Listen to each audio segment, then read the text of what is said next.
கர்த்தருடைய பரிசுத்தமுள்ள நாமத்துக்கு மகிமை உண்டாகட்டும். Glory be to the holy name of the Lord. நாம் அறிந்திருக்கிறது போல சுவிசேஷம் கேட்கக்கூடாத ஒரு பெரிய பஞ்ச காலம் நம்மை நோக்கி வேகமாக வந்து கொண்டிருக்கிறது. As we all know, a period of famine where the word of God could not be heard is coming ahead of us.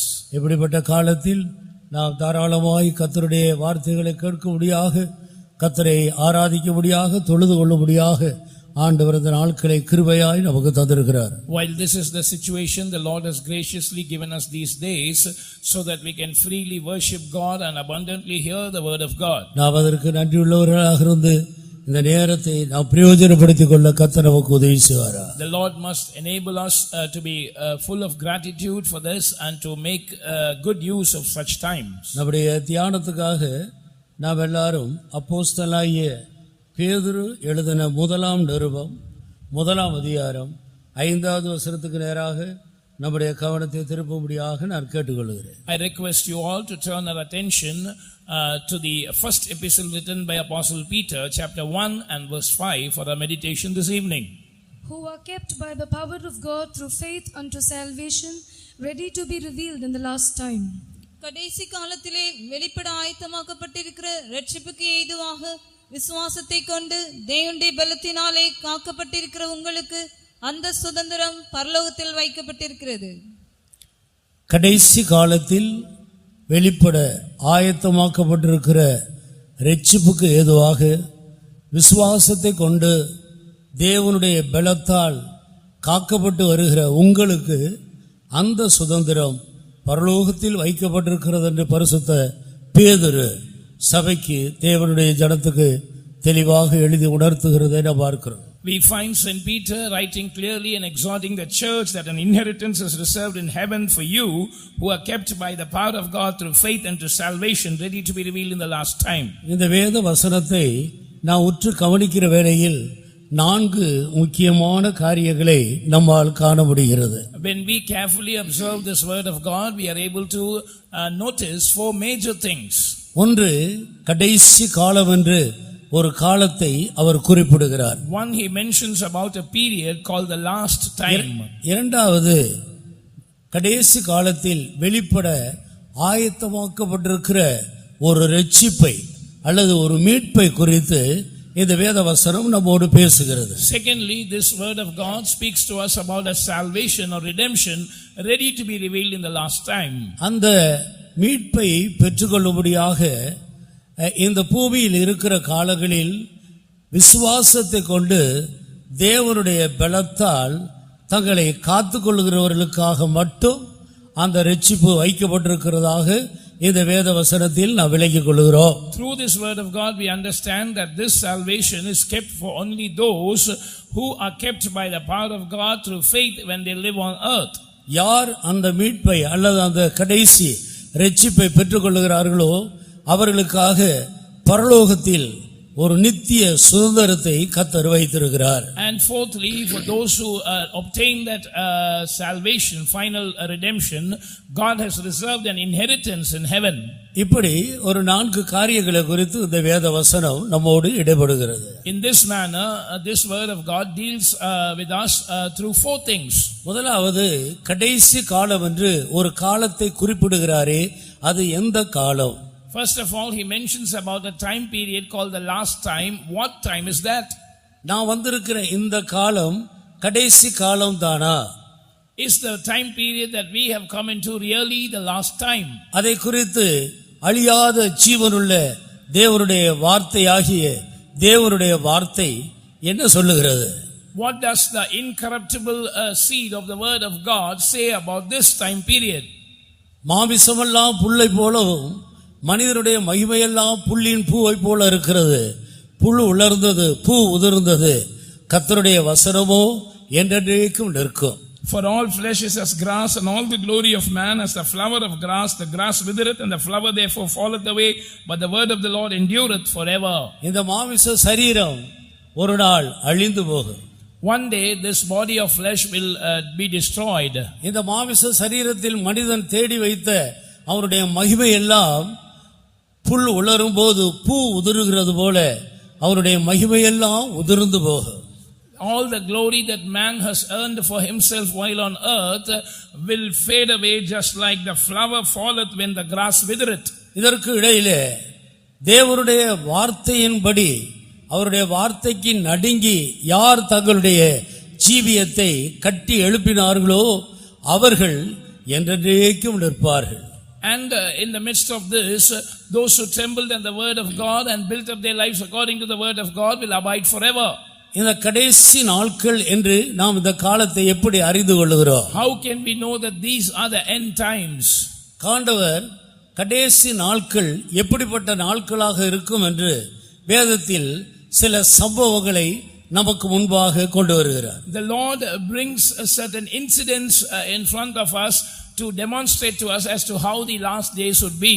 கர்த்தராகிய இயேசு கிறிஸ்து தன்னுடைய வாயை திறந்து சொன்ன இந்த காரியங்களை குறித்து நான் வேதத்தில் பார்க்கும்போது, ஒன்று லூக்கா எழுதின சுவிசேஷம் 17ஆம் அதிகாரம் 26வது வசனத்தில் நோவா காலத்தை குறித்து அவர் குறிப்பிடுகிறார். When we observe the words of Jesus that he spoke out of his own mouth concerning the last days, in Luke's Gospel chapter 17 and verse 26, he mentions about the days of Noah. வாசியுங்கள். நோவாவின் நாட்களில் நடந்தது போல மனுஷகுமாரனுடைய நாட்களிலும் நடக்கும். நோவா பேழைக்குள் பிரவேசித்த நாள் வரைக்கும் ஜனங்கள் புசித்து குடித்தார்கள், பெண் கொண்டு கொடுத்தார்கள், ஜலப்பிரளயம் வந்து எல்லாரையும் அழித்து போட்டது. கர்த்தருக்கு ஸ்தோத்திரம். Praise be to God. நோவாவின் நாட்களில் நடந்தது போலவே மனுஷகுமாரன் வரும் நாட்களாகிய இந்த கடைசி நாட்களில் அப்படியே நடக்கும். And it shall happen so in the last days of the appearing of the Son of Man as it happened in the days of Noah. நாம் இதில் விளங்கிக் கொள்கிறோம், நோவாவின் காலத்தில் என்னென்ன சம்பவங்கள் நடந்ததோ அதெல்லாம் எப்போது நடக்கிறதோ அதுதான் மனுஷகுமாரன் வருகிற கடைசி நாட்கள் என்பதை வேத வசனம் நமக்கு தெளிவுபடுத்துகிறது. From this we can infer that when incidents that took place during the days of Noah take place once again, those are the days of the appearing of the Son of Man, and the word of God gives us a clarity about this. அப்படியானால் நோவாவின் காலத்துக்கு நாம் திரும்பும்போது, so if we turn to the days of Noah, ஆதியாகமம் 6ஆம் அதிகாரத்திலிருந்து 6, 7, 8 இந்த அதிகாரங்களில் நோவா காலத்தில் என்ன நடந்தது என்பதை பற்றி நாம் தெளிவாக காண்கிறோம். When we read Genesis chapter 6, 7 and 8, we can understand as to what happened in the days of Noah. அந்த நாட்களில் என்ன நடந்தது? What happened during those days? தேவகுமாரர்கள் மனித குமாரத்திகளை அதிக சௌந்தரியம் உள்ளவர்கள் என்று கண்டு அவர்களுக்குள்ளே தங்களுக்கு பெண்களை தெரிந்து கொண்டார்கள். The sons of God saw that the daughters of men were fair, and they took wives of all which they chose. நீங்கள் தொடர்ந்து வாசித்தால், when you read continually, பூமியானது தேவனுக்கு முன்பாக சீர்கெட்டு போயிருந்தது. The earth was corrupt before God. அந்த நாட்களில் பல சீர்கேடுகளை குறித்து தொடர்ந்து வாசிக்கிறோம். We can read about various corruptions in those days. அதில் குறிப்பிடத்தக்க ஒன்றுதான் இந்த தேவகுமார்கள் மனுஷகுமாரத்திகளை அழகுக்காக சௌந்தரியம் உள்ளவர்கள் என்று கண்டு தெரிந்து கொண்ட ஒரு விஷயம். One notable thing amongst them is that sons of God chose wives out of the daughters of men, looking at their external beauty. Noah காலத்தில் முழு உலகத்தில் உள்ள எல்லா பேழைக்கு உட்பட்ட உயிரினங்களை தவிர, மனிதர்களை தவிர மற்ற எல்லாரும் ஜலப்பிரளயத்தினால் அழிக்கப்பட்டார்கள். Except the living things that entered into Noah's ark and the people that is the family of Noah, every living thing was destroyed from off the face of the earth. காரணம் பூமியானது கொடுமையினால் நிறைந்து விட்டது. Because the earth was filled with violence. மனிதர்களுடைய அக்கிரமம் பூமியிலே பெருகி விட்டது. The iniquity of man was abounding upon the earth. பூமியானது மனிதருடைய அக்கிரமங்களை தாங்கக்கூடாததாக இருந்தது. The earth could not bear the iniquities of man.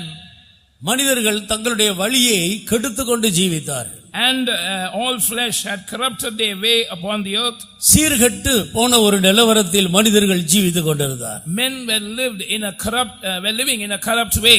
இதில் அந்த முதல் காரியத்தை மட்டும் நான் உங்களுக்கு சொல்லுகிறேன், மற்ற காரியங்களை நீங்கள் வாசித்து விளங்கிக் கொள்ளலாம். I will just explain the first thing to you, the other things you can read on your own and understand. அந்த நாட்களில் காணப்பட்ட அழிவுக்கு அவர் முதலாவது கொண்டு வருகிற காரணம், தேவகுமாரர்கள் மனித குமாரத்திகளை அதிக சௌந்தரியம் உள்ளவர்கள் என்று கண்டு பெண்களை தெரிந்து கொண்டார். The first reason for the destruction of mankind during the days of Noah, as the Lord highlights, is that the sons of God saw the daughters of men to be fair and chose them wives of all whom they chose. சுருக்கமாக ஒரே வார்த்தையில் சொன்னால் love marriage, காதல் திருமணம். To be precise, it was a love marriage. இது ஒரு பெரிய தவறு என்று இன்றைக்கு பூமியில் உள்ள மனிதர்களுக்கு அது தெரிகிறதில்லை. People of this world do not consider this as a great error. திருமணம் மனிதனுக்கு அவசியம்தான். Marriage is essential for man. ஆனால் அது தேவனுடைய ஒழுங்கின்படி சீரின்படி நடக்க வேண்டும். But it should happen according to the order and discipline of God. விவாகத்தை பொறுத்தவரையில் தேவன் என்ன சீர்படுத்தி இருக்கிறார்? So what is the order or discipline that the Lord has arranged for marriage? ஆதி மனிதன் ஆதாமை நாம் கவனிக்கும்போது, when we look at the first man Adam, மனிதன் தனிமையாய் இருப்பது நல்லதல்ல. God said it is not good for man to be alone. ஏற்ற துணையை நான் உண்டாக்குவேன் என்று ஆண்டவர் சொன்னார். I will make a suitable helpmeet for him, the Lord said. திருமண நேரங்கள் வரும்போது, when the time for marriage comes, தனக்கு ஏற்ற துணையை கர்த்தர் தர வேண்டும் என்று ஒவ்வொருவருடைய கண்களும் ஒத்தாசை ஒரு பர்வதமாகிய கர்த்தருக்கு நேராக உயர்த்தப்பட வேண்டும். The eyes of everyone must be extended towards the mountains from where comes our help, saying that the Lord must give me a suitable helpmeet. இதுதான் தேவன் ஏற்படுத்தி வைத்த சீர் ஒழுங்கு. This is the order, the discipline that God ordained. ஆனபடியால் ஒவ்வொரு மனிதனுடைய இருதயத்தின் நிலவரங்களை, அவருடைய சுபாவங்களை ஆண்டவர் நன்றாக அறிந்திருக்கிறார். So God knows the state of every man's heart, their character as well. யாருக்கு யாரை துணையாக கொடுத்தால் அவர்கள் இருவரும் ஒருவருக்கு ஒருவர் உதவியாக இருந்து முன்னேறி செல்ல முடியும், தேவனுடைய வழிகளிலே நடப்பார்கள் என்பதை இருதயத்தை காண்கிற தேவன் அறிவார். The Lord who sees the heart knows very well that whom should be given as a helpmeet for whom, so that they can be a help for one another to grow forward in spiritual life. ஆனபடியால் எந்த மனிதனானாலும் சரி, தனக்கு திருமணம் செய்ய வேண்டிய அவசியத்தை அவனுக்கு உணரும் போது ஏற்ற துணையை கர்த்தர் கொடுக்க வேண்டும் என்று காத்திருக்க வேண்டும். So whoever it might be, when they come to a place where they feel it is essential for them to get married, they must wait upon the Lord so that the Lord might give them a suitable helpmeet. நீதிமொழிகளின் புத்தகம் 14ஆம் அதிகாரம் 19வது வசனத்தில் நான் வாசிக்கும் பொழுது, when we read Proverbs 14 and verse 19, வீடும் ஆஸ்தியும் பிதாக்கள் வைக்கும் சுதந்திரம் புத்தியுள்ள மனைவியோ கர்த்தர் அருளும் ஈவு. We read that the house and the riches are the inheritance of the fathers, but a wise wife is the gift of the Lord. வாசி 19:14 19:16 வீடும் ஆஸ்தியும் 14 பிதாக்கள் வைக்கும் சுதந்திரம் புத்தியுள்ள மனைவியோ கர்த்தர் அருளும் ஈவு. பெற்றோர்கள் வீட்டை சம்பாதித்து வைக்கலாம், ஆஸ்தியை சேர்த்து வைக்கலாம், அவ்வளவுதான் செய்ய முடியும். ஆனால் தான் நேசிக்கிற எவ்வளவு அன்பான ஒரே பையனாக இருந்தாலும் கூட அந்த பையனுக்கு ஆண்டவர் தான் ஒரு புத்தியுள்ள மனைவியை ஈவாக தர வேண்டும். The parents can earn a house and riches for the children. No matter it might be the only son whom they love, only God can give him a prudent wife as a gift. ஒரு பெண்ணை ஒரு மனிதன் தானே தேடிக்கொள்ளக்கூடாது. A man mustn't choose a wife for himself. அழகு பார்த்து, looking at the beauty, சொத்து பார்த்து, looking at their property, படிப்பு பார்த்து, looking at their education, ஜாதி பார்த்து, looking at the caste, இப்படி பல விதங்களில் புறம்பான தகுதியை பார்த்து ஒரு பெண்ணை தெரிந்து கொண்டால் அவர்களுடைய பிற்கால வாழ்க்கை கர்த்தரால் வருகிற ஆசீர்வாதத்துக்கு உட்படாது. And if they choose a wife for themselves by looking at these external factors, their life in the future will not be subject to God's blessings. கர்த்தர் தர வேண்டும் என்று சொல்லி கர்த்தருக்காக மட்டும் காத்திருந்தால் கர்த்தர் சிறப்பானதை நன்மையானதை தருவார். If you wait upon the Lord only, saying that the Lord must give me a suitable helpmeet, the Lord will give that which is good. கர்த்தர் அவர்களை நேர்த்தியாய் ஒன்றாக இணைப்பார். God will appropriately unite them as one. அவர்கள் தேவனுக்கு முன்பாக தங்களுடைய வழிகளை சீர்படுத்திக் கொண்டு அவருக்கு பிரியமான விதத்தில் ஜீவிக்க முடியும். They will set right their ways before the Lord and will be able to live a life pleasing to Him. இன்றைக்கு நீதிமன்றங்களில் அதிகமாக திருமண வாழ்க்கை வேண்டாம் என்று சொல்லி அப்ளை பண்ணியிருக்கிற அதிகபட்ச ஆட்களை கவனிக்கும் போது கிறிஸ்தவர்களாக இருக்கிறார்கள் என்று சொல்லுகிறார். Today they say in the courts that the maximum number of divorce cases have been filed by Christians. இன்றைக்கு சாதாரணமாக சத்தியத்தை அறிந்த பெந்தகோஸ்தக்காரர்கள் கூட அந்த இடத்தில் அநேகர் வந்து விடுகிறார்கள். Even Pentecostal Christians who know the truth come easily to this place of divorce. இதற்கு அதிகபட்ச காரணம் என்ன? What is the maximum or the major reason for this? புறம்பான தகுதியை பார்த்து தாங்களே பெண்களை தெரிந்து கொண்டதுதான் இதற்கு முக்கியமான ஒரு காரணம். Giving room to external props, external factors, they chose a helpmate for themselves. தாங்களும் தெரிந்து கொள்ளக்கூடாது, பெற்றோர்களும் பார்த்து ஒழுங்குபடுத்தக்கூடாது. They must not choose a helpmeet for themselves, neither must the parents choose a girl for them. ஊழியர்களும் ஜெபித்து உதவி செய்யலாம், ஊழியர்களும் கூட தங்களுடைய விருப்பப்படி ஒன்றை ஏற்படுத்த முடியாது. The workers can pray and help them in this regard. They must also not arrange a helpmeet according to their own desire. புத்தியுள்ள மனைவி கர்த்தர் அருளும் ஈவு. A prudent wife is from the Lord as a gift. அது ஈவாக கர்த்தரே கொடுக்கிறார். God gives as a gift. ஆனபடியால் ஒரு பையனுக்கு ஒரு பெண்ணை துணையாக தருவது பிதாவாகிய தேவனுடைய ஊழியம்.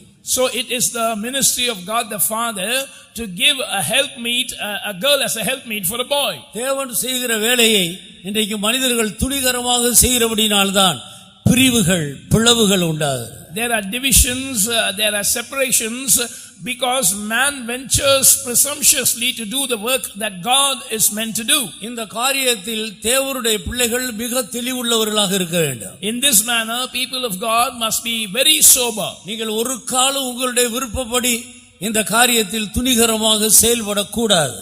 According to your own desire, you must never presumptuously engage in this matter. குடும்பமாக எப்படி ஈசாக்குக்கு ஒரு பெண் பார்க்கும்படி ஆபிரகாம் முழுவதும் கர்த்தரை சார்ந்து கொண்டாரோ அதே போல கர்த்தரை மாத்திரம் சார்ந்து கொண்டு விவாகத்தை செய்ய வேண்டும், ஏற்ற துணையை பெற்றுக்கொள்ள வேண்டும். அதுதான் சீர்.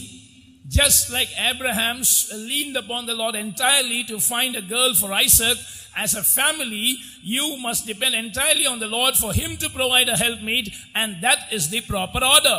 அதற்கு மாறாக சம்பவிக்கிறதெல்லாம் சீர்கேடு என்பதை தேவனுடைய ஜனங்கள் விலகிக் கொள்ள வேண்டும். And all that happens contrary to that is disorderly, and the people of God must understand this. நாம் ஏன் இவ்விதமாக இந்த பூமியில் ஜீவிக்க வேண்டிய அவசியம் என்ன? What is the reason for us to live such an orderly life upon this earth? நமக்காக ஒரு மீட்பு, கடைசி காலத்தில் ஒரு மீட்பு வைக்கப்பட்டிருக்கிறது. For us redemption has been prepared in the last time. அந்த மீட்பை பெற்றுக்கொண்டு நித்திய சுதந்திரத்தை பரலோகத்தில் பெற்றுக்கொள்ள வேண்டும். We must receive that redemption and receive that eternal inheritance reserved for us in heaven. நாம் எல்லாரும் அறிந்திருக்கிறது போல இந்த பூமியானது அக்கினிக்கு இரையாக வைக்கப்பட்டிருக்கிறது. இது வெகு சீக்கிரத்திலே வெந்து உருகி போகும், அது இல்லாமல் போகும். As all of us are aware, this earth is reserved to be consumed by fire. Soon it will come to naught, it will be burnt and melt away by fire.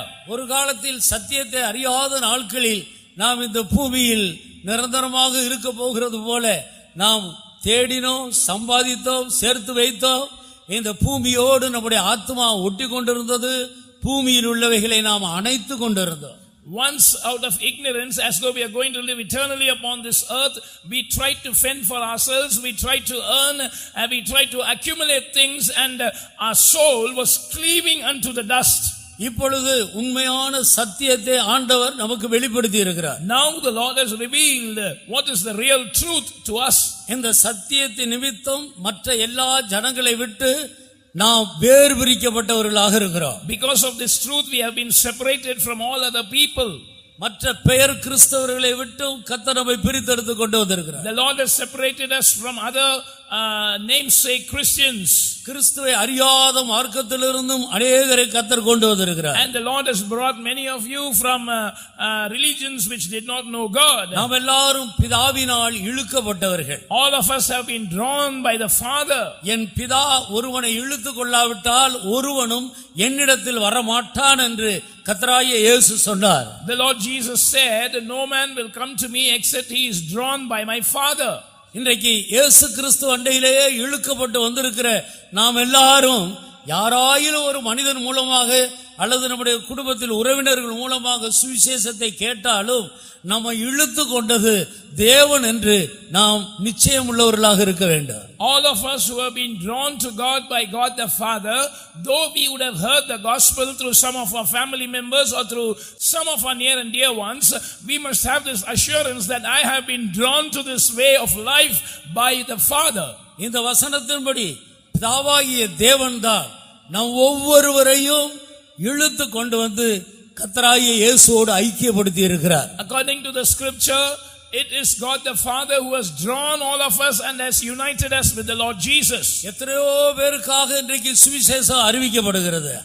The gospel is declared to many people today.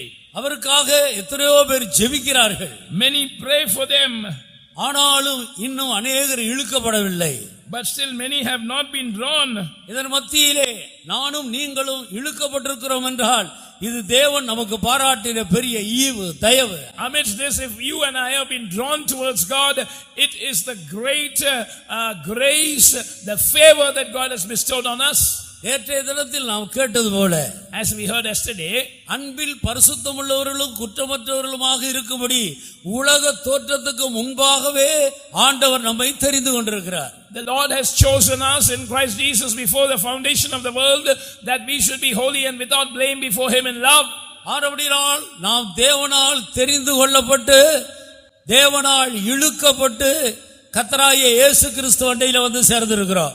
And we have been chosen by God, we have been drawn by God and have come to the Lord Jesus. அவரால் ஏற்படுத்தப்பட்ட இந்த அப்போஸ்தலருடைய ஐக்கியத்திலே நம்மை கொண்டு வந்து இணைத்திருக்கிறார். He has united us with this apostolic fellowship that has been ordained by Him. இதை பற்றி எல்லாம் சரியான தெளிவு இல்லாதபடியினால்தான் நாம் தொடர்ந்து கர்த்தருடைய வசனங்களுக்கு நடுங்க இடம் கொடாமல் இருக்கிறோம். We do not give room to tremble before the words of God because we lack a sobriety concerning these things. நான் தேவனால் இழுக்கப்பட்டிருக்கிறேன், என்னை தேவன்தான் இழுத்து கொண்டு வந்தார் என்பதை இப்போது உறுதிப்படுத்திக் கொண்டவர்கள் தங்களுடைய கரங்களை உயர்த்தி கொஞ்ச நேரம் நன்றியுள்ள இருதயத்தோடு கர்த்தரை ஸ்தோத்திரிப்போம். All those who have the assurance now that I have been drawn by God the Father, it is the Lord who has drawn me to Himself. Lift up your hands with gratitude and praise God. Praise the Lord. ஸ்தோத்திரம் ஸ்தோத்திரம் ஸ்தோத்திரம் ஸ்தோத்திரம் ஸ்தோத்திரம் ஸ்தோத்திரம் ஸ்தோத்திரம் ஸ்தோத்திரம் ஸ்தோத்திரம் ஸ்தோத்திரம் ஸ்தோத்திரம் ஸ்தோத்திரம். கர்த்தருடைய நாமத்துக்கு மகிமை உண்டாகட்டும். Glory be to the name of the Lord.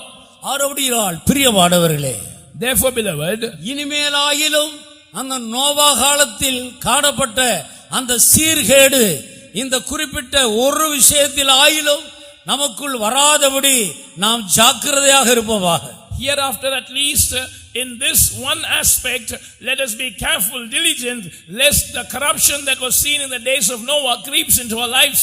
இந்த கன்வென்ஷன் கூட்டத்திலே கூட சில பேர் பெண்ணை தேடி அல்லது மாப்பிள்ளையை தேடி வந்திருக்க கூடும். Even for this convention, some would have come seeking a groom or a girl for their children. கர்த்தர் உங்களோடு பேசுகிறார். The Lord is speaking to you. நீ தேடுகிறதை விட்டு தேவ சமூகத்தில் தரித்திருந்து கர்த்தரால் உனக்கு ஏற்ற துணை கிடைக்கும்படி ஜெபத்தில் தரித்து.